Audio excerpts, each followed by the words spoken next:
Ay ma'am, kumusta po kayo?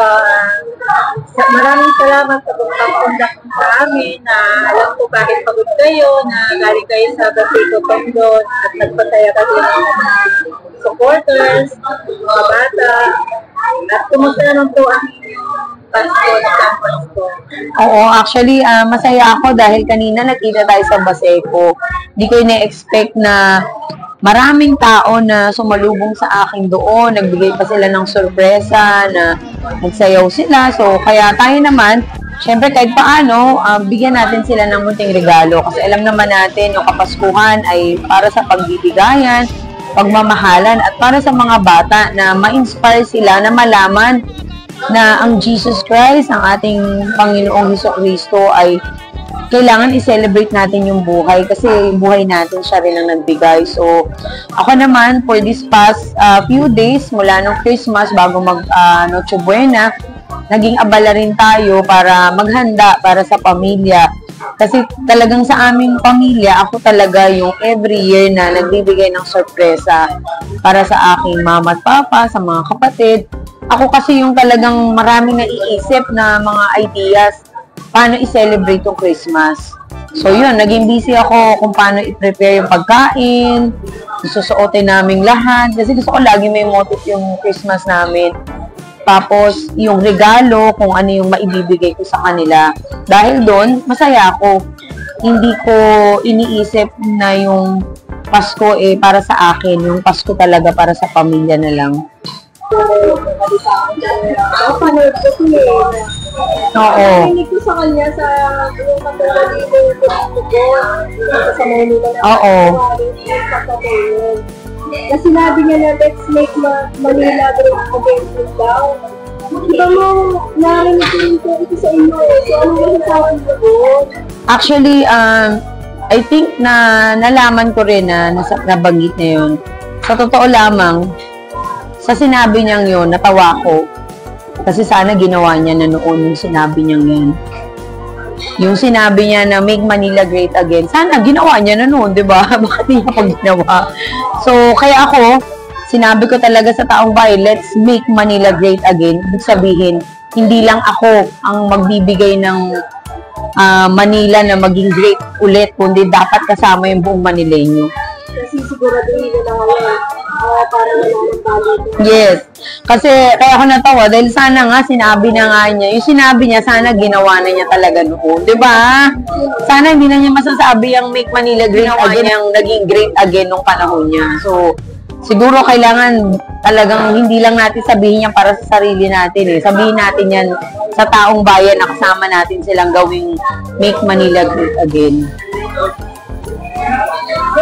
About naman sa senior citizen, ano po yung masasabing reaction niyo po na yung mga senior citizen ay binigyan na rin ng priority ng ibang kandidato dito sa Maynila? Actually, sa nagampanan natin sa pagtulong sa mga senior citizen, hindi ako umabot dun sa punto na iisipin kung gagayahin tayo. Kung hindi sana, during the time na ako po ay bumababa at kung sana nandyan na sila kaagad.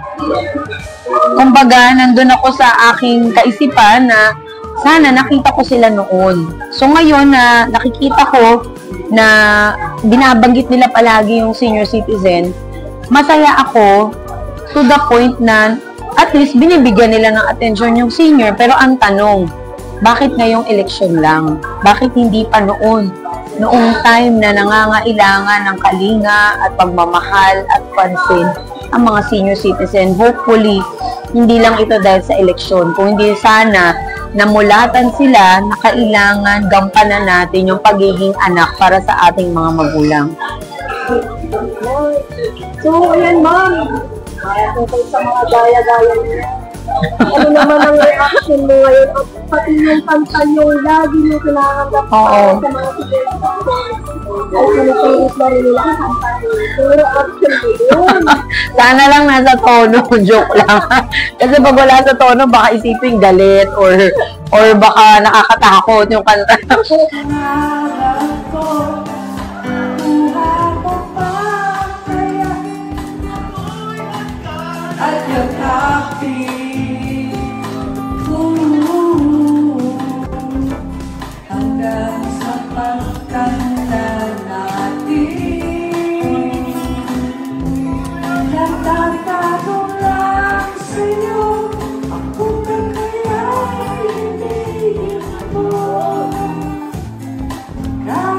maputi na ang buhok mo.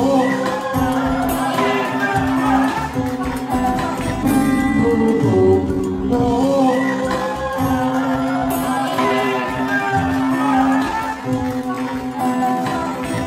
Kasi ako every time kinakanta ko yung kahit maputi ng buhok mo, talagang ang inaawitan ko doon mga senior citizen.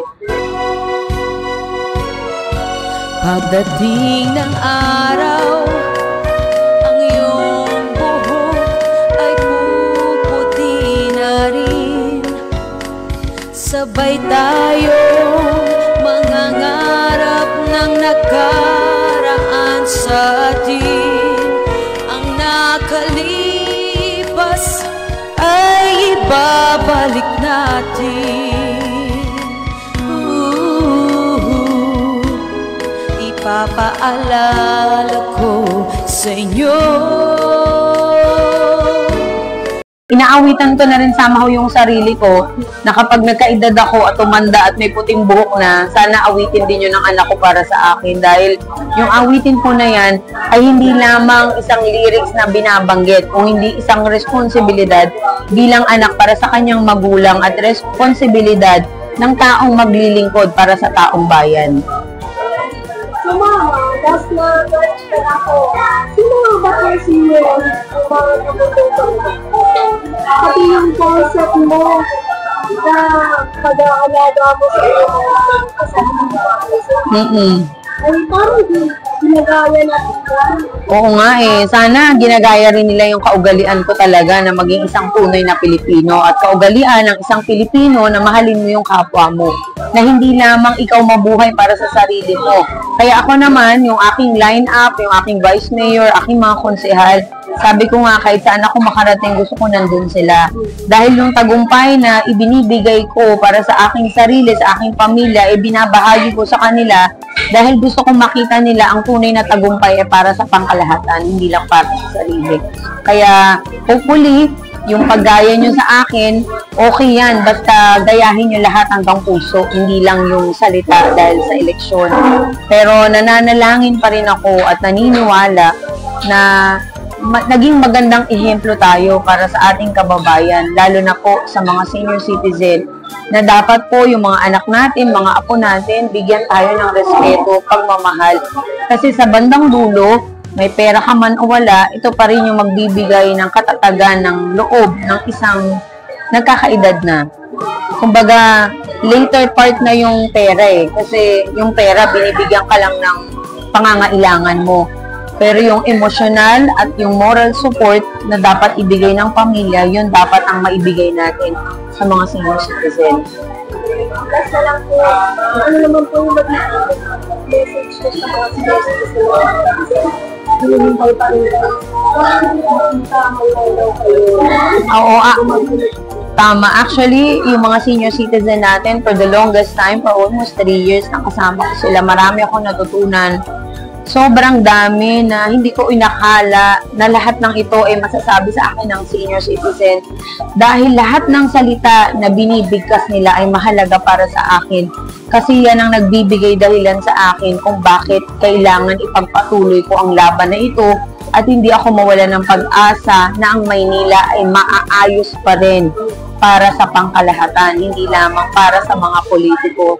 Ang hangad ko po sa ating mga senior citizen, sa ating mga lolo at lola, Happy New Year po sa inyo. Sana ito pong darating na bagong taon, magkaroon na po talaga ng tunay na bagong pagbabago sa Maynila. Dahil ang hangad po ng isang Maratamundong ay maglingkod at ibaba ang lahat ng tulong sa ating mga lolo at lola, sa ating mga magulang. Dahil yan po ang regalo na hindi ninyo makakalimutan pag yan po ay naibigay natin sa ating mga magulang. Kaya sana sa mga senior citizen na nag-aabang po sa akin, naku, pasensya na po kayo, isa lang yung katawan ko, kung pwede ko nga lang paramihin po ito, kaso isa lang po ako, pero wag po kayong mag-alala sapagkat pipilitin ko at gagampanan ko ang pagiging isang superhero na si Super Maratamundong para sa Maynila.